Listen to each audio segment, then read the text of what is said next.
الحمد لله نحمده ونستعينه ونستغفره ونؤمن به ونتوكل عليه ونعوذ بالله من شرور أنفسنا ومن سيئات أعمالنا من يهده الله فلا مضل له ومن يضلله فلا هادي له ونشهد أن لا إله إلا الله وحده لا شريك له ونشهد أن سيدنا ونبينا ومولانا محمدا أحمد عبده ورسوله أرسله الله تعالى إلى كافة الخلق بين يدي الساعة بشيرا ونذيرا وداعيا إلى الله بإذنه وسراجا منيرا صلى الله تعالى عليه وعلى آله وأصحابه وبارك وسلم تسليما كثيرا كثيرا أما بعد فأعوذ بالله من الشيطان الرجيم بسم الله الرحمن الرحيم ويل للمطففين الذين إذا اكتالوا على الناس يستوفون وإذا كالوهم أو وزنوهم يخسرون ألا يظن أولئك أنهم مبعوثون ليوم عظيم يوم يقوم الناس لرب العالمين اللهم صل وسلم على عبدك ورسولك محمد وعلى آله وأصحابه وبارك وسلم عليه. اللہ تعالیٰ نے نظام کو عدل کے ساتھ قائم کیا ہے. اللہ تعالیٰ خود بھی عدل فرماتے ہیں اور فضل و احسانات فرماتے ہیں اور مخلوقات کو بھی حکم دیا ہے کہ وہ عدل کے ساتھ نظام کا خیال رکھیں.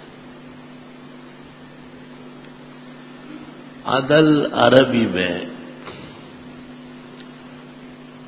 سواری پر بار کے دونوں کناروں کے تساوی اور برابری کو کہتے ہیں. جیسے اونٹ پر دونوں طرف سامان لٹکا ہوا ہے تو ہاذان عدلان علی البعیر، عرب کہتے ہیں کہ دونوں طرف سامان یکساں ہونا چاہیے. ایک طرف زیادہ اور ایک طرف کم تو اس طرف گرنے کا اندیشہ ہے. بعد میں دو چیزوں کو عدل کہا گیا.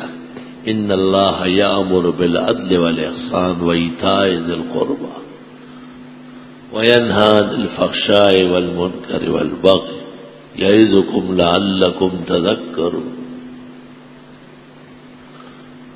ایک تو یہ کہ لوگوں کے جو حقوق بنتے ہیں وہ ادا کیے جائیں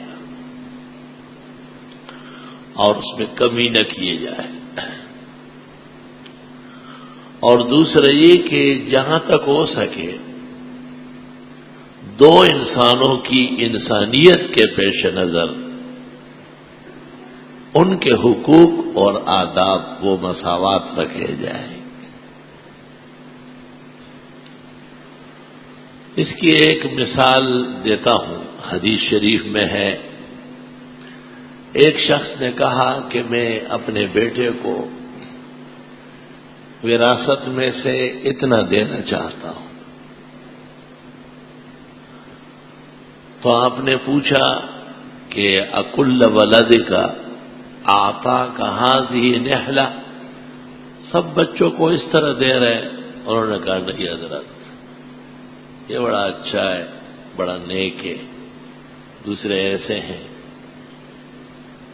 تو حضرت نے فرمایا مجھے ظلم پر گواہ نہ بناؤ، میں ایسے معاملات میں شاہد اور گواہ نہیں بنتا جس میں عدل نہ ہو. اعدلوا بین اولادکم فی العطیہ، عطایا ہبہ گفٹ سوغات جب تقسیم کرتے ہو تو اولاد کو برابر رکھو.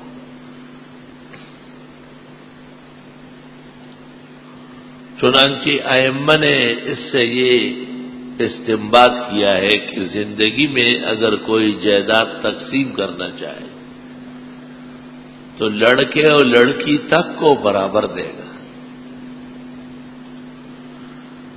وراثت کا تعلق موت سے ہے،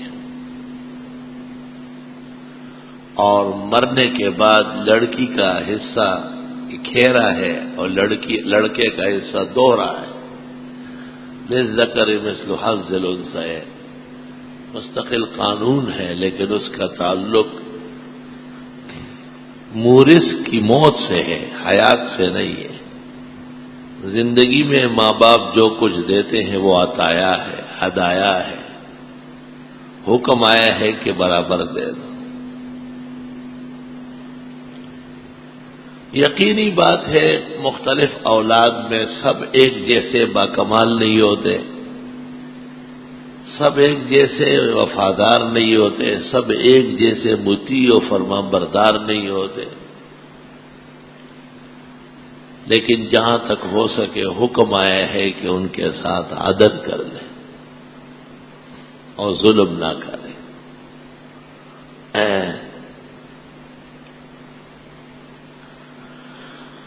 سعد ابن ابی وقاص کے متعلق ہے کہ انہوں نے کہا کہ میرا بہت مال ہے اور وارث میری صرف ایک بیٹی ہے،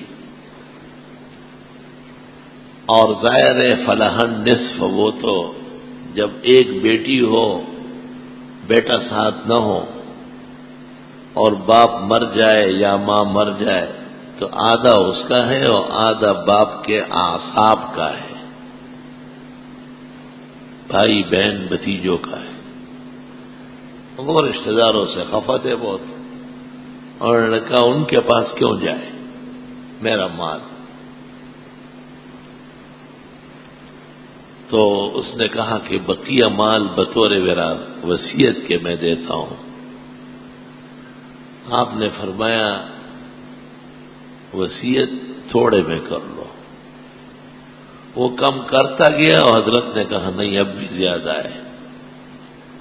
آخر میں جب چوتھے حصے میں اس نے وصیت کا کہا، وصیت ثلث میں ہوتی ہے، حضرت نے کہا اور بھی کم کر لو تاکہ رشتہ دار محروم نہ ہو جائے۔ تو حضرت نے اخیر میں کہا انتظر ورثتک اغنیاء خیر لک من ان تذرہم عالۃ یتکففون الناس۔ فرمایا رشتہ دار کچھ تیری وجہ سے پائے یہ بہتر ہے کہ تیرے مرنے کے بعد وہ لوگوں کے دروازوں پہ بھیک مانگے، لوگ کہیں گے کتنا مالدار آدمی مرا ہے، ان کو کچھ بھی نہیں چھوڑا۔ یہ بہتر ہے تیرے لیے کہ آپ کے رشتہ دار، آپ کے عزیز و اقارب کو آپ کے مال اور جائیداد سے خیر پہنچے، کہیں ایسا نہ ہو کہ وہ بھیک مانگتے پھرے اور آپ کی طرف بھی کچھ نہ کچھ ذلت منسوب ہوگی۔ پیغمبرانہ عدل دیکھو، انصاف دیکھو، کیسے صحابہ کو عدل کے قاعدے میں لا رہے ہیں، اور یہ بھی عادلانہ نظام اور اخلاق کے کرشمے ہے کہ انسان اپنے مال اور جائیداد میں بھی خود مختار نہیں ہے، خود مختار شریعت ہے۔ ویسے ایک آدمی کو حق ہے کہ سارا مال جلا دے، سارا مال ایک کو دے، سارا مال ختم ہی کر لے، ٹھیک ہے، لیکن مال ضائع کرنے اور بے جا صرف کرنے کا سوال ہوگا، اس کا جواب تیار کرنے۔ ایک شخص اگر اپنا گھر جلا دے تو تمام محلے والے پوچھنے نہیں آتے کہ وہ کیوں، کس نے جلایا؟ کہا جب میں نے جلایا، کہا یہ پاگل ہو چکا ہے، اپنا گھر کوئی جلاتا ہے۔ یخربون بیوتہم بایدیہم، کفار کے بارے میں ہے کہ وہ اپنے گھر کو، اپنے ملک کو خود نقصان پہنچاتے ہیں۔ گویا مومن اپنے گھر سے بڑی محبت کرتا ہے اور مومن اپنے ملک اور وطن سے، شہر سے بڑی محبت کرتا ہے۔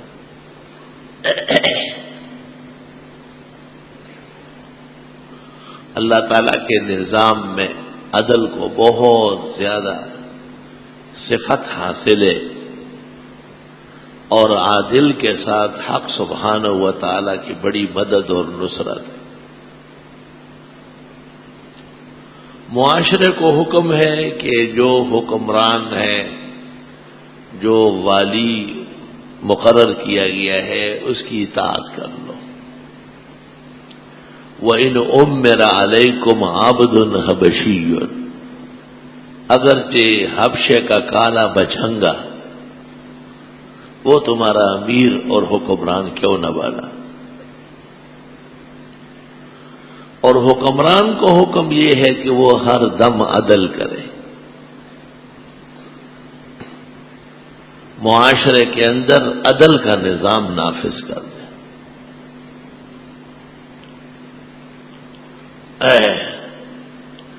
عدل کا ایک اہم تقاضا یہ ہے کہ لوگوں کا دین اور مذہب درست اور صحیح ہو، لوگ صحیح اعتقاد اور صحیح اعمال کے پرستار ہوں۔ ان اللہ یأمر بالعدل، ان اللہ یأمرکم بالتوحید والاحسان واتباع السنہ۔ یہ عدل معاشرے میں نافذ نہیں ہوگا جب تک لوگ مذہب کے پابند نہ ہوں، ان کا دین متعین نہ ہو۔ دین ایک وہ ہے جو زمین پر بیٹھ کے بنایا جاتا ہے، ان کو ادیان باطلہ کہتے ہیں، اور ایک دین وہ ہے جو آسمان سے آتا ہے۔ آسمانی دین کا نبی بھی پابند ہوتا ہے۔ وَاسْتَقِمْ كَمَا أُمِرْتَ وَمَنْ تَابَ مَعَكَ، پیغمبر سے فرماتے ہیں جم کے رہے جیسے کہا گیا ہے آپ کو، اور جو آپ کے ساتھ ہیں ان کو بھی یہ حکم ہے وَلَا تَطْغَوْا، ادھر ادھر ہونا نہیں، اِنَّهُ بِمَا تَعْمَلُونَ بَصِيرٌ، اللہ تمہارے اعمال کو دیکھ رہا ہے۔ رسول اور نبی نمونہ ہے کائنات میں، رسول اور نبی کی اطاعت فرض الفرض ہے۔ وَمَا أَرْسَلْنَا مِن رَّسُولٍ إِلَّا لِيُطَاعَ بِإِذْنِ اللَّهِ، خدا تعالیٰ کا فیصلہ یہ کہ پیغمبرانہ اطاعت اور فرمانبرداری خوب ہو، لیکن پیغمبر کو بھی فرماتے ہیں وَلَا تَكُن لِّلْخَائِنِينَ خَصِيمًا، غلط لوگوں کی طرف سے گفتگو نہ کرے آپ۔ ایک آدمی غلطی کرتا، حضرت کو پتہ نہیں چلا، آپ نے اس کے حق میں فیصلہ دے دیا، چونکہ آپ غیب دان نہیں تھے، اس پر جو سخت تنبیہ نازل ہو گئی، تو اس میں یہ بھی ہے کہ یہاں تو آپ نے ان کے حق میں فیصلہ کر لیا، قیامت میں کون کرے، کون چھڑائے گا، یہ تو خائن ہے۔ حضرت بیٹھے بیٹھے کھڑے ہو گئے اور آپ نے سر پہ ہاتھ رکھے فرمایا یا رب ابرؤ الیک، خدایا میں پناہ مانگتا ہوں، بری ہوں ایسے فیصلوں سے جن سے آپ ناراض ہوں۔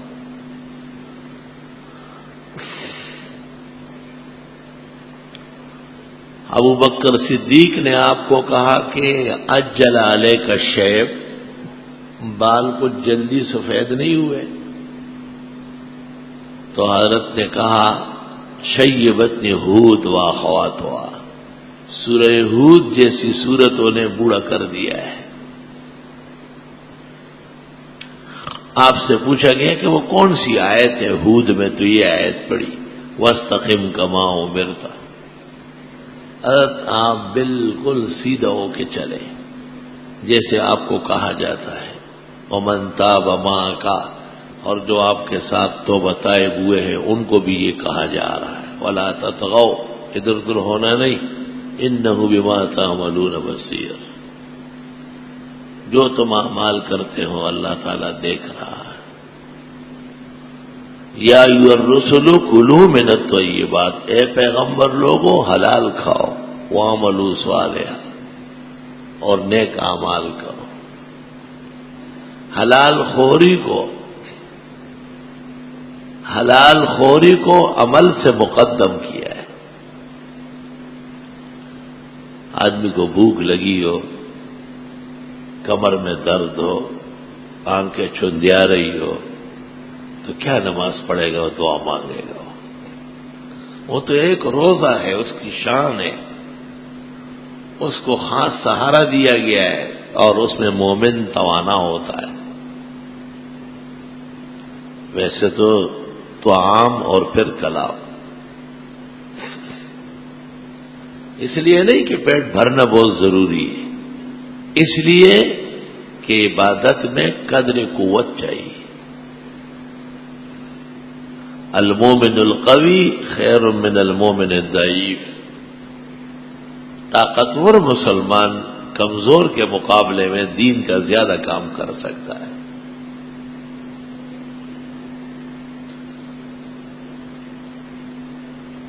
اور ارشاد فرمایا ہے کہ اذا حضر العشاء واقیمت الصلاۃ، بخاری شریف میں موجود ہے، رات کو نماز کا بھی وقت ہو گیا اور رات کا کھانا بھی بالکل تیار ہے، لگا ہوا ہے، فابدؤوا بالعشاء، پہلے کھانا کھا لو پھر نماز پڑھ لو۔ امام ابو حنیفہ رحمۃ اللہ علیہ نے فرمایا احب ان اجعل طعامی صلاۃ ولا احب ان اجعل صلاتی طعاما، میرا کھانا نماز بن جائے یہ بہتر ہے کہ میری نماز کھانا بن جائے۔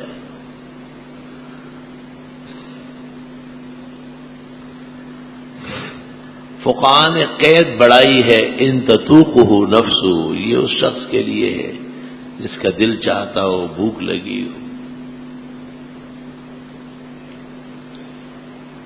طعام کا عبادات پر اثر ہے،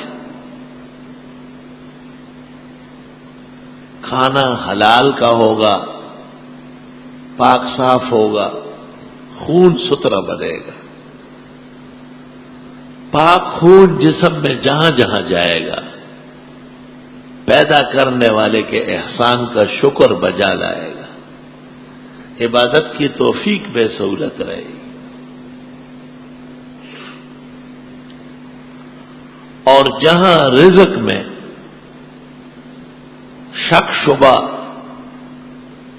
خلاف قاعدہ، بے ضابطگی آ گئی،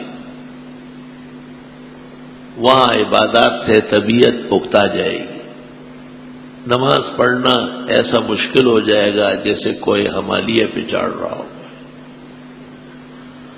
استغفر اللہ استغفر اللہ۔ یا ایھا الرسل کلوا من الطیبات، اے پیغمبر لوگوں حلال کھاؤ، واعملوا صالحا، حلال کھانے کے بعد صالح عمل میں بھی سہولت ہو جاتی ہے۔ اور گزشتہ جمعوں میں میں نے عرض کیا ہے کہ پیغمبر کتنے محتاط تھے، زکوٰۃ آپ جمع کرتے تھے اور سب سے پہلے صحابہ آپ کے سامنے ڈھیر لگاتے تھے، لیکن آپ کو، آپ کی آل و اولاد کو، آپ کے غلاموں کو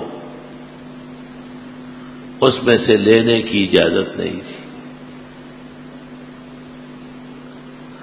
اور بڑی سختی سے آپ نے حسن مجتبیٰ کے منہ سے کھجور نکالی کہ یہ صدقے کی کھجور ہے۔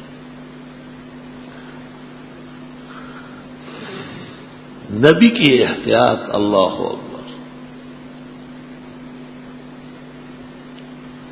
آپ مسجد میں معتکف تھے اور ام المومنین حضرت صفیہ آئی تھی اور آپ مسجد کے ساتھ ساتھ اس کے ساتھ چلتے رہے۔ دو صحابہ نے دیکھا، وہ دیکھتے ہی راستہ بدل لیا، آپ نے دونوں کو بلایا واپس آؤ۔ وہ واپس آئے، آپ نے فرمائی میری بیوی صفیہ ہے، بات کرنے آئی تھی، میں اس کو چھوڑنے کے لیے جہاں تک مسجد میں جا سکتے جا رہا ہوں۔ انہوں نے کہا اللہ کی پناہ حضرت، آپ پر ایمان ہے، آپ کے بارے میں ایسا سوچ سکتے ہیں کہ کسی اجنبیے سے آپ ہم کلام ہیں؟ آپ نے فرمایا شیطان انسانی جسم میں جہاں جہاں خون سرایت کرتا ہے وہاں تک جاتا ہے۔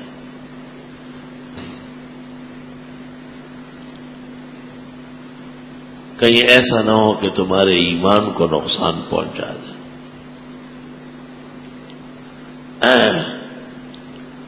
شک شبے سے بھی لوگوں کو دور رکھنا چاہیے۔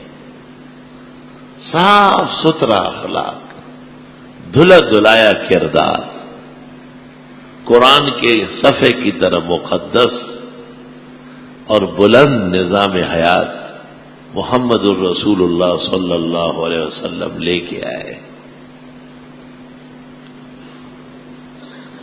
تو جب آپ سے ابو بکر نے کہا کہ حضرت بال کچھ سفید نہیں ہوئے جلدی، تو حضرت نے فرمایا سورۃ ہود کی آیت وَاسْتَقِمْ كَمَا أُمِرْتَ وَمَنْ تَابَ مَعَكَ، سیدھا ہو کے چلیے جیسے آپ کو حکم ہوا ہے، اور آپ کے ساتھ جو لوگ ایمان لائے ان کو بھی سیدھا چلنا ہے۔ وَلَا تَطْغَوْا، ادھر ادھر نہیں ہونا، إِنَّهُ بِمَا تَعْمَلُونَ بَصِيرٌ۔ اب ماسٹر صاحب سے کہیں کہ آپ بھی سیدھا چلیے ذرا۔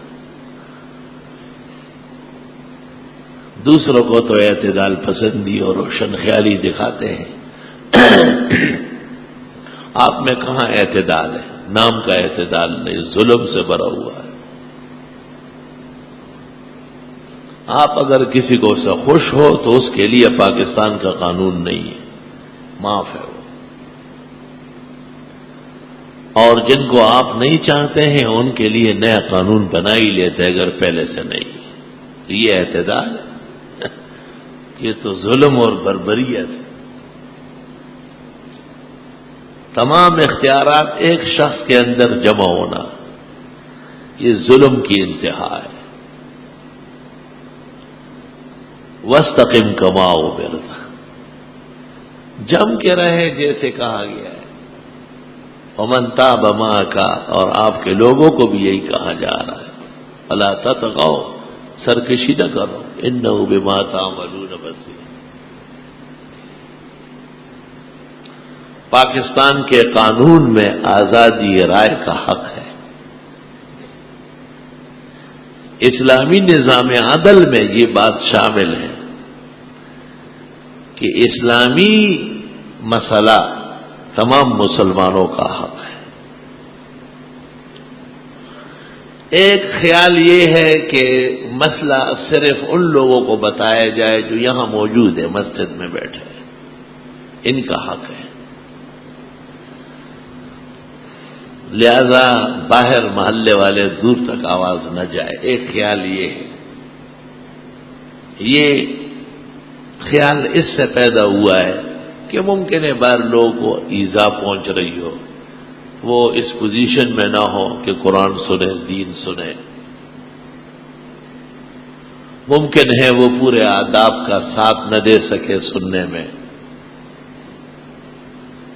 ہم سمجھتے ہیں کہ یہ فتویٰ بھی بنا بر احتیاط اور تقویٰ تھا کہ جس محل اور مقام پر بیان اور درس ہو وہاں جو لوگ عام موجود ہیں ان کو سننا ہے، جو گلیوں میں ہیں، گھروں میں ہیں، روڈوں پہ گزر رہے ہیں، گلیوں سے گزر رہے ہیں، ان کا حق نہیں۔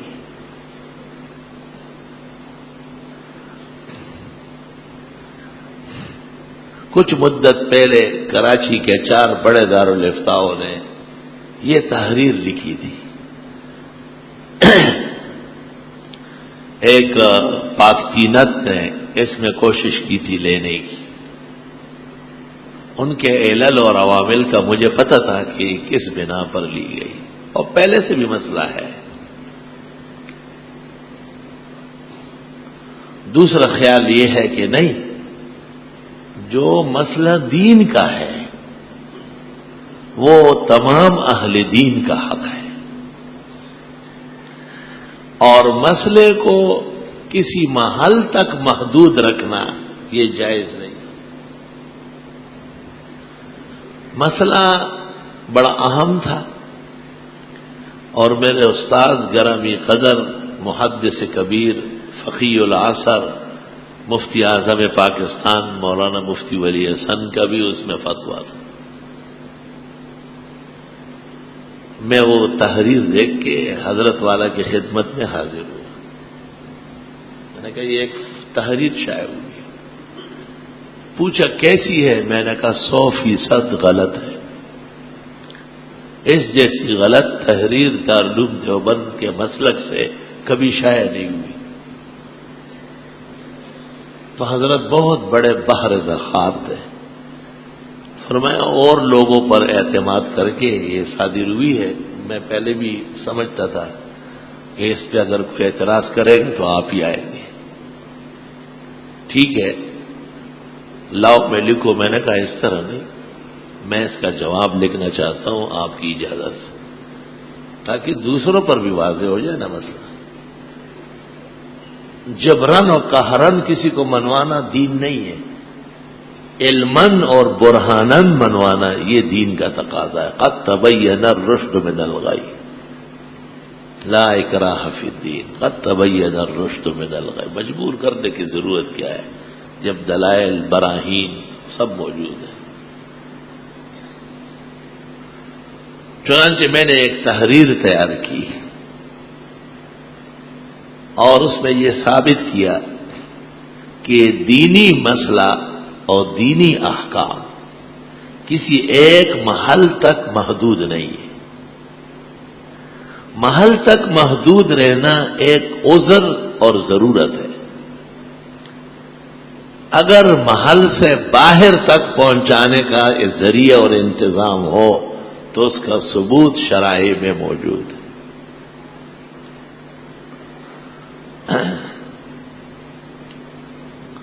تاندار صاحب کہتے ہیں کہ جی مولانا لوگ جب لاؤڈ اسپیکر اوپر کا چلائے تو میری نوکری ختم ہو جائے گی. تو ہم نے کہا آپ کی نوکری رہنا چاہیے، ہماری وجہ سے کیوں ہو؟ چلو اوپر کا نہ چلاؤ. ورنہ میری تو اس پر مکمل محقق مفتی اعظم کے فتوے سے مبرہن مصدق کتاب پیغام مسرت شائع ہے. اس میں دلائل دی ہے. ابراہیم علیہ السلام نے جب کعبے کی تعمیر مکمل کی، صحاح میں موجود ہے، تمام تفاسیر میں موجود ہے، وَإِذْ يَرْفَعُ إِبْرَاهِيمُ الْقَوَاعِدَ مِنَ الْبَيْتِ وَإِسْمَاعِیلُ کے ذیل.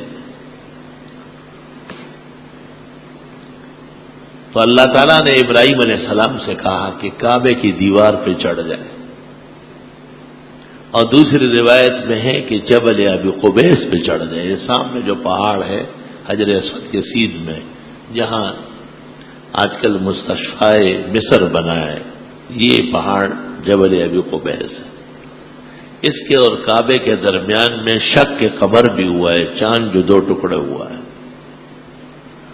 اور معراج کی صبح کو بیت المقدس بھی یہیں اٹھا کے رکھ دی گئی تھی. آپ سے کہا گیا کہ اس پہاڑ پہ چڑھ جاؤ، جہاں تک تو چڑھ سکتا ہے اور تیری سانس کام کرتی ہے وہاں تک چڑھ جا.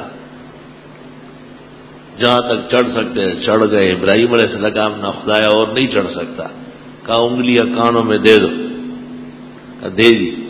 زور سے کہو یا ایھا الناس ان ربکم بنا بیتا فحجوا. اے لوگو تمہارے رب کا گھر بن گیا، آؤ یہاں حج کرو. ابراہیم علیہ السلام اور اسماعیل کے علاوہ کوئی ہے ہی نہیں سامنے. فرمایا دوسری تیسری خدا جانے کتنی آوازیں لگی ہے، اور یہ آواز اتنی مؤثر تھی کہ عالم ارواح میں روحیں سننے لگی. جس روح نے ایک دفعہ کہا ہے لبیک خدایا میں حاضر ہوں، ضرور آ رہا ہوں، بس وہ ایک دفعہ جائے گا، حج کرے گا۔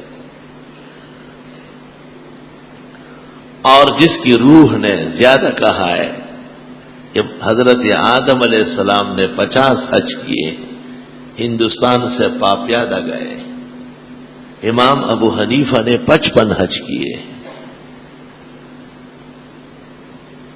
اور ایک محدث گزرے ہیں 175 حج کیے۔ آخری حج میں عوام کم تھے، علماء زیادہ تھے، سب ان سے ملنے آ گئے۔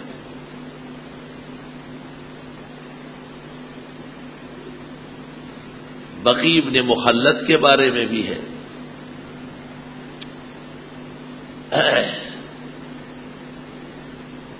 یہ آواز جو حضرت ابراہیم کی جہاں تک کوشش تھی وہ نکالی،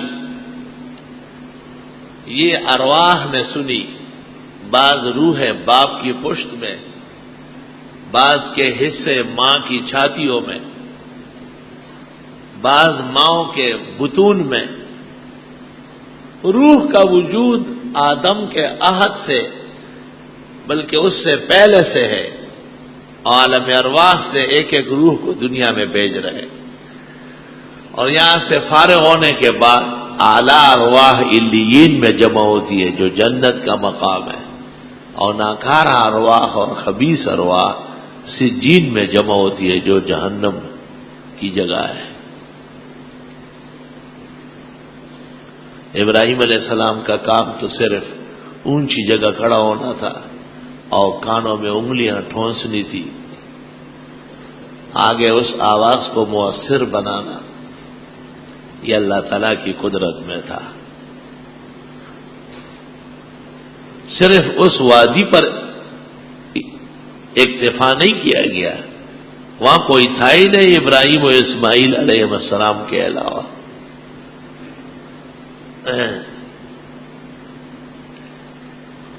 میں نے بعض بڑے افراد کو کہا کہ وقت لے میرے لیے، ان کو جو کہتے ہیں کہ یہ پابندی صحیح ہے ان کو میرے سامنے کر لے۔ یہ تو حقیقت میں مغرب کی چاپلوسی اور کاسلیسی ہے کہ دیکھو جہاں تک ہو سکا ہے ہم ان کی زبان بندیاں کرا رہے ہیں، جہاں تک ہو سکے۔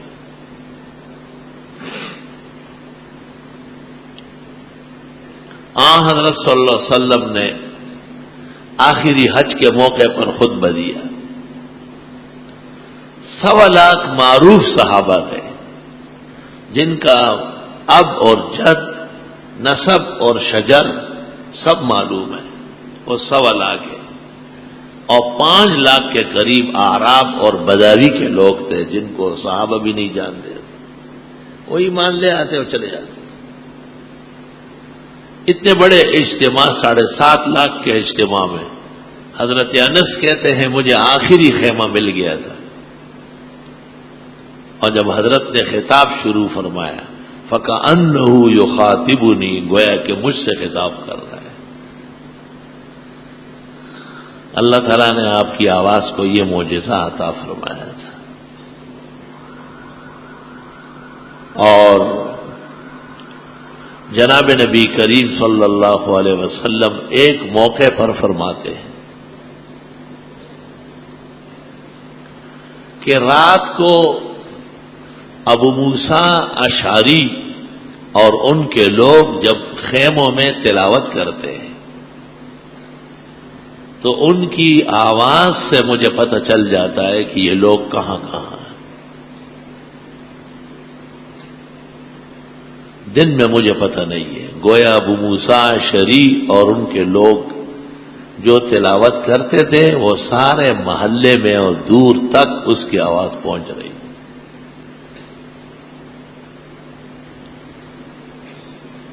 آپ مسجد تشریف لائے، حضرت صلی اللہ علیہ وسلم خود رات کو آپ نے حاضری لی کہ صحابہ رات کو کیا کرتے ہیں۔ گھر میں اگر جگہ زیادہ مناسب نہ ہو تو آدمی مسجد میں آ کے ذرا دل جمی سے رات کو بھی عبادت کر سکتے ہیں۔ یہ دیہاتوں میں جتنے بڑے بڑے متحجد ہیں وہ سب آدھی رات کے بعد مسجد چلے جاتے ہیں، وہاں قیام اللیل تہجد کرتے، خدا کا گھر اور گھروں سے زیادہ پاک صاف ہے۔ تو آپ نے دیکھا کہ حضرت ابوبکر کھڑے ہیں نماز میں، اور ایسے کھڑے ہیں جیسے جسم سے روح نکلی ہے، بے جان اور بے دم ہو کر۔ تھوڑا سا آگے بڑھے تو حضرت عمر کھڑے ہیں، نماز پڑھ رہے ہیں اور اونچی آواز سے تلاوت کر رہے ہیں۔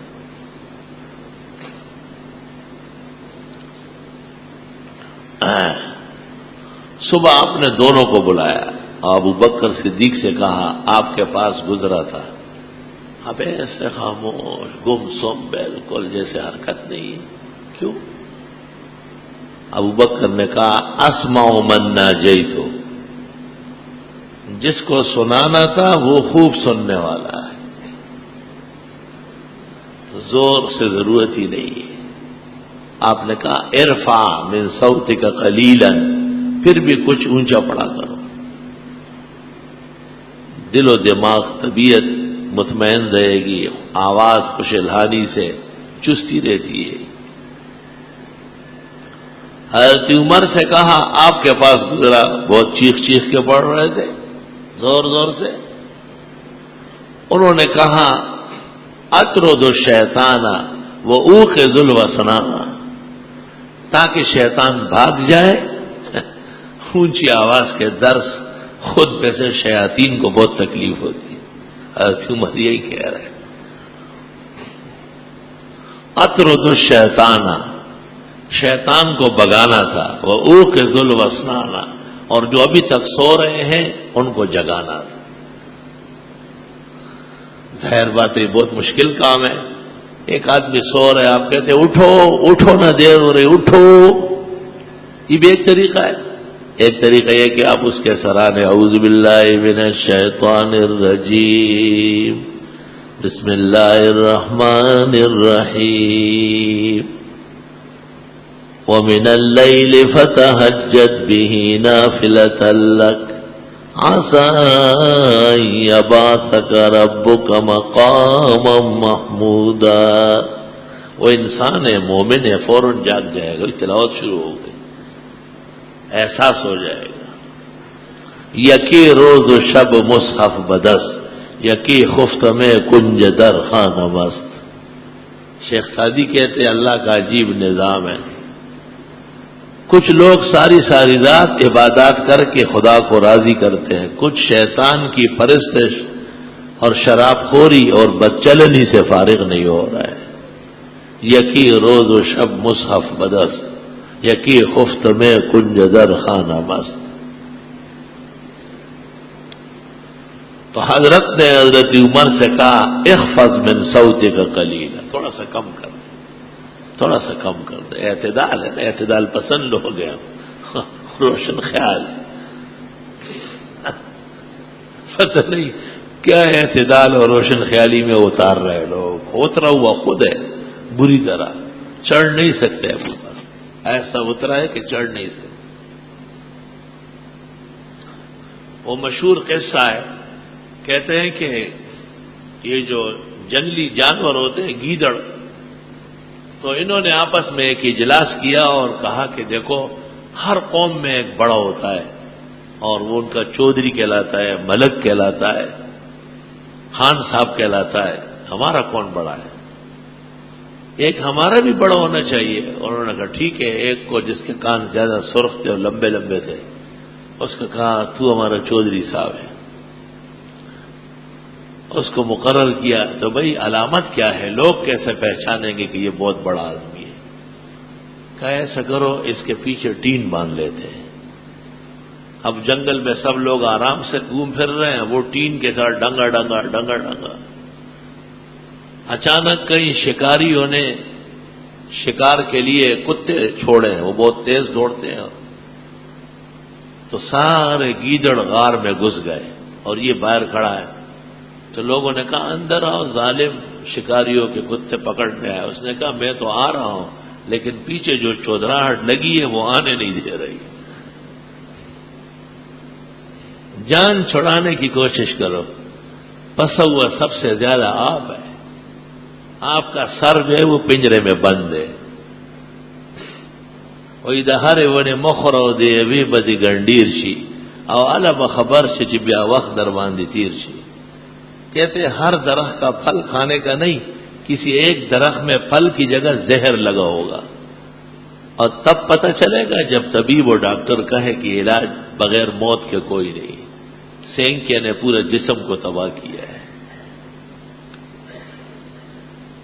اللہ تعالیٰ تمام اسلامی ملکوں کو اپنے پیروں پر کھڑے ہونے کی توفیق عطا فرمائے،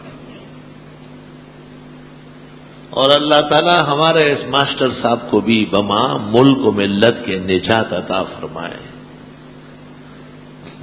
آپ آمین نہ کہے تب بھی تمہاری مرضی ہے، لیکن میرا مقام تو دعائے خیر کا ہے. ہمارے وہ 3-5 والے علیحدہ ہیں، وہ لڑ رہے ہیں، ان سے سب کو لڑائی اچھی نہیں لگتی. عقل و ہوش کی باتیں ہونا چاہیے. احکام نافذ کرتے ہوئے بھی خیال کرنا چاہیے کہ اس حکم کا میرے دین کو، میرے ملک کو، رعایا کو کیا فائدہ ہے اور کیا نقصان. ان اللہ یامر بالعدل، اللہ حکم دیتا ہے کہ عدل کر دو. حضرت عمر رضی اللہ تعالیٰ عنہ فجر کی نماز پڑھا رہے تھے. حضرت عمر کی عادت تھی اور سنت بھی ہے کہ بڑی بڑی سورتیں فجر میں پڑھی جائے. آپ پہلی رکعت میں سورت کہف اور دوسری میں سورت یوسف نزول کے اعتبار سے تلاوت فرماتے تھے. حضرت سعد ابن ابی وقاص کہتے ہیں حضرت عمر نے ایک دن فجر میں جب کہا یاسین والقرآن الحکیم تو میں فوراً تیار ہو گیا. مجھے ایک ضروری کام تھا، جنت البقیع، وہاں تک گیا، واپس آیا. حضرت عمر کی پہلی رکعت پھر بھی مل گئی. بازاروں میں اور قبرستانوں میں حضرت عمر کی فجر کی تلاوت سنائی دی جا رہی تھی. تو محل کے ساتھ بند کرنے کی حقیقت کیا ہے؟ کس کو سنا رہے؟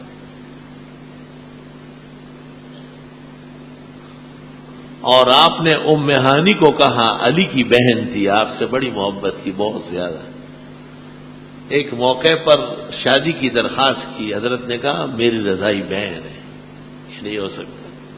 بہت محبت تھی.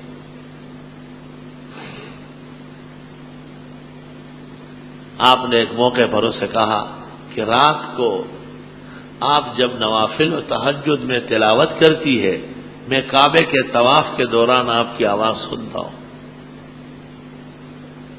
تو محل کے ساتھ بند کرنے کا کیا مطلب ہے؟ ایسی تحریر کی شرعی حیثیت کیا ہے کہ اصول اسلام اس کے خلاف.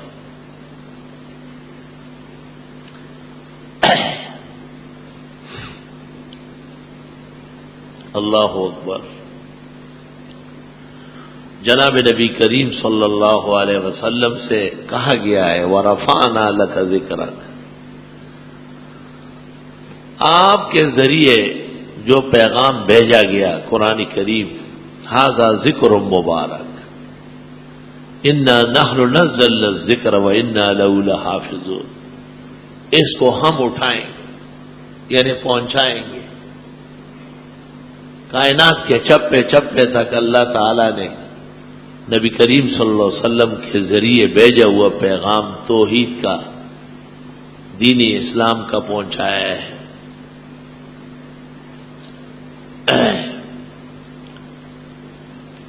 اللہ اکبر و کبیرہ. یہ دین اور دین ماننے والے کہیں بھی زیادتی نہیں کر سکتے. زیادتی کرنے کے لیے دین سے نکلنا پڑتا ہے، معاذ اللہ. زیادتی خور اور زیادتی چور دین سے نکل جاتے ہیں، اور تا وقتی کہ دین اسلام کی حمایت اور نصرت مومن کو حاصل ہو وہ اعتدال پر رہے. وَكَذَلِكَ جَعَلْنَاكُمْ أُمَّةً وَسَطًا. ہم نے اسی طرح آپ کو اعتدال اور میانی امت قرار دے دیا ہے. درمیانی کسی مقام پر بھی یہاں ضرورت سے زیادہ حد سے تجاوز، کسی کے حقوق کا اتلاف ہرگز نہیں.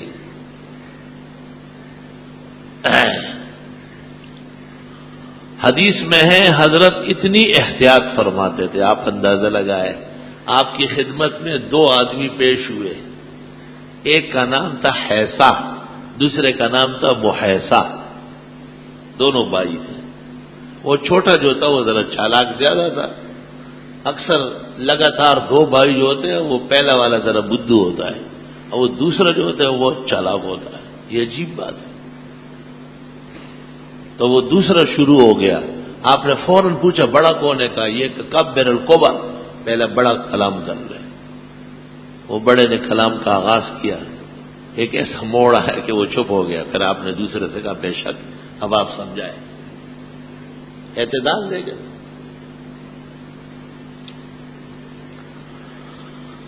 آپ کی خدمت میں پینے کے لیے پانی لایا گیا، آپ نے نوش جان فرمایا. 3 سانسوں سے ہر دفعہ ہٹا ہٹا کر دونوں ہاتھوں سے برتن پکڑ کر تھوڑا سا پانی بچ گیا، اور آپ کا معمول تھا کہ آپ بچاتے تھے. اتفاق سے ابوبکر صدیق بائیں طرف تھے اور ایک اعرابی جنگلوں سے آیا ہوا تھا، وہ جم گیا تھا دائیں طرف. آپ کی بہت خواہش تھی کہ بچا ہوا پانی ابوبکر کو دے، لیکن آپ نے فرمایا حق تیرا ہے. اعرابی سے کہا چاہتا ہوں کہ ابوبکر کو دوں، کیا خیال ہے؟ اس نے کہا لا اوسرن احدا علی نفسی، اس آب حیات میں کسی اور کو کیوں ترجیح دوں جب خدا نے مجھے حق دیا ہے. اس زمانے کا کوئی نئی روشنی کا اعتدال پسند ہوتا تو وہ کہتا دے دے دے دے، کوئی فرق نہیں پڑتا، دے دے. اس کو قدر کہاں ہے، اخلاق سمجھ کہاں ہے. وہ اعراب ہے، عقل کمال کی ہے. کہا جب نمبر میں آ چکا ہوں، نبی آخر زمان کا بچا ہوا پانی ہے، میں کسی کو کیوں دوں؟ لا اسرن احدا علی نفسی، بخاری شریف. آپ نے کہا چل تو رکھ. حدیث میں ہے فتلوا فی یدی، غصے سے آپ نے رکھا، لیکن ہٹے نہیں آپ اصول سے، عدل برقرار رہا. یہ نہیں فرمایا کہ میں نبی ہوں، میں بڑا ہوں، میں جیسا چاہوں وہی ہوگا. حالانکہ یہ بھی ایک قاعدہ بن سکتا تھا، نبی جو کہے کرے وہ دین ہے، میں ابوبکر کو دیتا ہوں. تو قاعدہ دوسرا بن جاتا کہ ویسے تو دائیں طرف والوں کا حق ہے، لیکن اگر بزرگ اور شرف والا بائیں طرف ہے تو ان کو دے، وہ بھی قاعدہ تھا. لیکن نہیں، جو پہلے سے عدل چلا آیا تھا آپ نے اس کی اطاعت کی. آپ نے فرمایا فتلوا فی یدی، چل تو رکھ. غصے سے ان کو دے دیا، مگر دیا اسی کو. ان اللہ یامر بالعدل، اللہ تعالی نے اس دین کو اعتدال کے ساتھ، خیر و عافیت کے ساتھ، تمام خوشی اور مسرتوں کے ساتھ سرسب فرمایا ہے. آپ نے فرمایا کہ میں نے خواب دیکھا. آدمی جب عدل پر ہو، فضل پر ہو، دین پر ہو تو اس کے خواب بھی عجائب سے خالی نہیں ہوتے. اور پیغمبر کا خواب تو وہی ہے کہ مجھے مسواک دے دی گئی. خواب میں مجھے مسواک دے دی گئی. مسواک کی بہت فضیلت ہے. ایک نماز مسواک کر کے پڑھنا یعنی وضو میں ان 70-72 نمازوں سے افضل ہے جو بغیر مسواک کے پڑھی گئی. بے شک نہ ہو تو انگلی بھی کافی ہے، خالی برش بھی چل سکتا ہے، لیکن مسواک دنیا میں مل رہی ہے، عام ہے. چھوٹی سی ٹہنی کا ٹکڑا پاس ہو. ترمذی شریف میں صحابہ اور تابعین کان کے اوپر رکھے ہوتے تھے. اللہ اکبر و کبیرہ. کموضع القلم من الکاتب، جیسے کاتب یہاں پینسل لگتا تھا. اور 56 کے قریب فوائد مسواک کے منقول ہیں. بعضوں نے 77 سے زیادہ لکھے ہیں.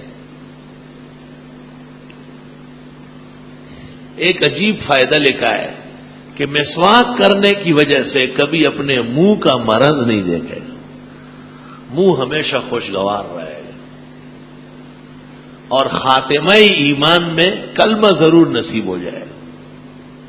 عام سا آدمی ہوگا لیکن دیکھ کے حیران رہ جاؤ گے، صاف ستھرا پڑھ رہا ہے لا الہ الا اللہ محمد رسول اللہ، اور روح دے دی۔ اور نشہ کوئی بھی ہو، افیون ہو، سگریٹ ہو، تمباکو ہو، پان ہو، یہ سب نشے کی قسم ہے۔ نشہ صرف شراب اور چرس کو نہیں کہتے ہیں، یہ بھی اس کی بہن بھائی ہے۔ پان خور سے پان دور رکھ لے، پھر دیکھ لے ذرا کیسے جو ہے نا اس کی روح پرواز کر رہی ہے۔ اور رمضان شریف کے ابتدائی 5-6 روزے اس کا ثواب تو پان خور کو ملے گا، کیونکہ اس کا پان بند ہو چکا ہے اور سر کی چوٹی سے لے کے انگوٹھے تک پورا جسم میں درد ہو رہا، تو نشہ نہیں ہے تو کیا ہے؟ اور مسواک کا مقصد کیا ہے؟ کہ لوگوں کا منہ دھلا دھلایا رہے، صاف رہے، اور پان خور کے منہ کو دیکھو تو اعلی مان والحفیظ، آدمی کو ڈر لگتا ہے، خدایا منکر نکیر سے بچا، ذاک آخونے والے میں گن خطے تکشنا و زیڑ، سگریٹ، نسوار، قسم قسم کی چیزیں، معاودات نفسانیہ، نفس کو غلط عادت کرنے سے پیدا ہوئی ہے۔ اب جرأت بڑھ جاتی ہے، بعض ملکوں میں مولوی نسوار کھاتے ہیں، بعض ملکوں میں بڑا بڑا شیخ الحدیث اور شیخ القرآن جو ہے نا پرس ساتھ ہوگا، پاندان ہوگا، سب کے سامنے نکالے گا جیسے کوئی سنت عمل ہے۔ معاذ اللہ، استغفر اللہ۔ اتنا زیادہ لگاؤ جو پان سے پیدا ہوا یہ مسواک سے پیدا کرنا تھا۔ نبی نے اس کا حکم دیا ہے، استاکو استاکو، مسواک کرو۔ آپ نے فرمایا 2 باتوں میں جبریل نے حیران کر دیا ہے۔ ایک تو پڑوسی کا اتنا بتاتے ہیں کہ بہت خیال رکھے، شوربہ زیادہ پکائے، جو چیز گھر آئے پڑوس میں دے۔ مجھے ڈر لگتا ہے کہ عنقریب وہی آنے والی ہے کہ ایک پڑوسی دوسرے پڑوسی کے مال میں شریک ہے، اس کا وارث ہے وہ۔ میں حیران ہوں اس میں۔ دوسری بات آپ نے فرمائی کہ جبریل نے مجھے مسواک کی اتنی تاکید کی کہ اخاف علی شسی، میں تو جھگڑوں کے بارے میں گھبرا رہا ہوں کہ ختم ہو جائیں گے، ہر وقت مسواک۔ ام المومنین سے پوچھا گیا حضرت اٹھتے تو کیا کر رہے؟ فرماتی تھے بالسواک، مسواک۔ جب کھانا کھاتے مسواک، جب کھانے سے فارغ ہو جاتے مسواک، جب گھر آتے مسواک، نکلتے وقت مسواک۔ 6، 7، 8، 9، 11 کے قریب مقامات پہ مسواک ثابت ہے۔ عین وفات کے وقت ام المومنین کے بھائی حضرت عبد الرحمن آئے خیریت معلوم کرنے کہ حضرت کی طبیعت مبارک کیسی ہے، اور اس کے پاس تازی مسواک تھی، بالکل خوبصورت تازی۔ تو حضرت مسواک کو دیکھتے رہے، تو حضرت عائشہ سمجھ گئی، حضرت سے پوچھا کہ حضرت یہ مسواک لے لوں اس سے؟ حضرت نے کہا ہاں۔ تو عبد الرحمن سے مسواک لے لی، آپ نے اسے دھویا، دھونے کے بعد اسے نے چھوڑا اور پھر دانتوں میں اس کو چبایا، نرم کیا، بالکل ٹھیک کر کے حضرت کو پیش کیا۔ تو حضرت نے مسواک لے کے اتنا شاندار طریقے سے اوپر نیچے دائیں بائیں بہت تسلی و آرام سے، ام المومنین فرماتی ہے میں خوش ہو گئی کہ آج طبیعت مبارک اور دنوں سے بہت زیادہ اچھی ہے، کیونکہ بیمار تو ایسا ایسا کر کے پھینک دیتا ہے، لیکن حضرت نے اس شان سے مسواک کی کہ ام المومنین کو خیال آیا کہ آج طبیعت مبارک بہت بہتر ہے، اور مسواک سے فارغ ہو کے آپ نے مسواک حضرت عائشہ کو دیا، اور آپ دعائیں پڑھتے رہیں، اللہم الرفیق الاعلی، خدایا بڑے آپ ہے اور آپ کی دوستی ضروری ہے، اور کوئی تیرا ثانی نہیں ہے، مجھے اور لوگوں کی ضرورت نہیں ہے، اللہم انت الرفیق الاعلی، تجھ جیسے بادشاہ اور سلطان و سلاطین کی رفاقت و معیت ضروری ہے۔ یہ دعائیں آپ پڑھتے رہے، اور انگلی اٹھائے ہوئے تھے، اور فرمایا آہستہ آہستہ یہ ہاتھ نیچے ہوتا گیا، جب ہاتھ بالکل نیچے ہوا تو میں سمجھ گئی کہ حضرت کی روح پرواز کر گئی. بالکل دنیا سے جاتے ہوئے آخری عمل بھی نبی کریم صلی اللہ علیہ وسلم کا مسواک کا عمل ہے. تو علماء لکھتے اس لیے مسواک کرنے والے کو بوقت دنیا کے سفر کے ایمان اور خاتمہ بالایمان نصیب ہوتا ہے. کہ آخری اعمال میں سے، پونجیوں میں سے. اللہ اکبر و کبیرہ. بہرحال اس دین اور اس شریعت میں کہیں بھی تعدی نہیں، کہیں بھی کسی کی حق تلفی نہیں. کل پرسوں کچھ ذمہ دار لوگ آئے تھے، ان سے بات چیت ہوتی رہی. میں نے کہا دیکھو بات سنو، اس دین میں کسی کو کسی کے خلاف دھماکہ کرنا، ہنگامہ کرنے کی اجازت کیسے ہوگی؟ بخاری شریف میں ہے کہ ایک پیغمبر کو چونٹی نے کاٹا. چونٹیاں کاٹتی رہتی ہے چڑھ کے. نبی نے محسوس کیا کہ یہ تو بہت تکلیف ہو رہی ہے، اور یہ تو ایک نہیں ہے، ایسے ہزاروں اور پھر رہی ہے اور سب لوگوں کو کاٹتی ہے. تو نبی آتے ہیں خیر رسانی کے لیے، نفع رسانی کے لیے مبعوث ہوتے ہیں. انہوں نے حکم دے دیا کہ ان کا یہ گھونسلہ جو ہے جہاں سے چونٹیاں نکل رہی جلا دو. جلا دیا. وہی آئی خداوند تعالیٰ کی طرف سے، قرصت کا نملتن وَأَحْرَقْتَ أُمَّةً تُسَبِّحُ اللَّهَ. آپ کو ایک چونٹی نے کاٹا تھا، آپ نے پوری امت کو جلا ڈالی. ان میں ذکر و تسبیح پڑھنے والی تھی. پیغمبر کو ایک چونٹی کے لیے تنبیہ ہو رہی. وَكَذَلِكَ جَعَلْنَاكُمْ أُمَّةً وَسَطًا. اللہ تعالیٰ نے اس امت اور اس دین کو اعتدال، مسرات اور فرحات سے لبریز کر کے بھیجا ہے. وآخر دعوانا الحمدللہ. الحمدللہ الحمدللہ حمدا کثیرا وسبحان اللہ بکرۃ واسیلا. اللہ اکبر کبیرا.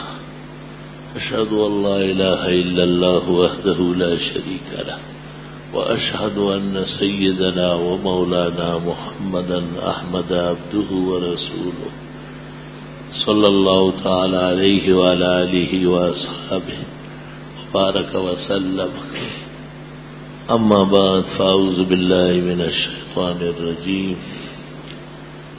وکیف تکفرون وانتم تتلی علیکم آیات اللہ وفیکم رسولہ ومن یعتصم باللہ فقد ہدی الی صراط مستقیم. یا ایہا الذین آمنوا اتقوا اللہ حق تقاتہ ولا تموتن الا وانتم مسلمون. بارك الله لنا ولكم في القرآن العظيم ونفعنا وإياكم بالآيات والذكر الحكيم. إنه تعالى جواد قديم كريم ملك بر ورب رؤوف رحيم.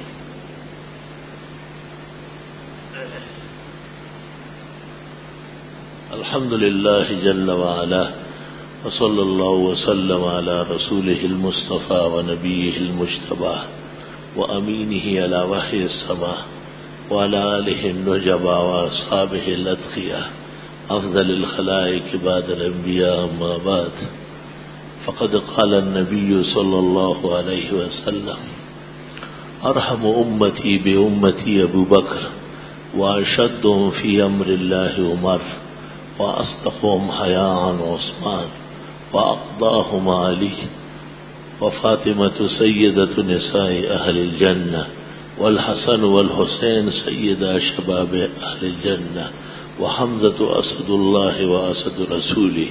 اللهم اغفر للعباس ولده مغفرة ظاهرة وباطنة لا تغادر لهم ذنبا.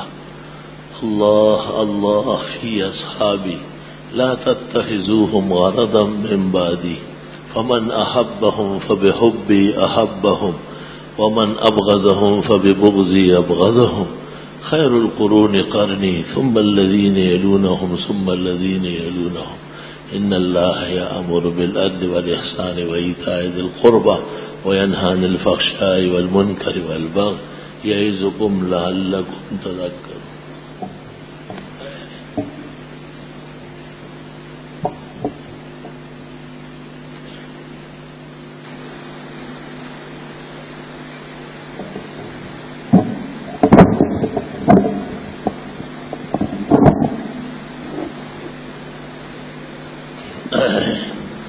صفحہ سیدھی فرما لیجیے.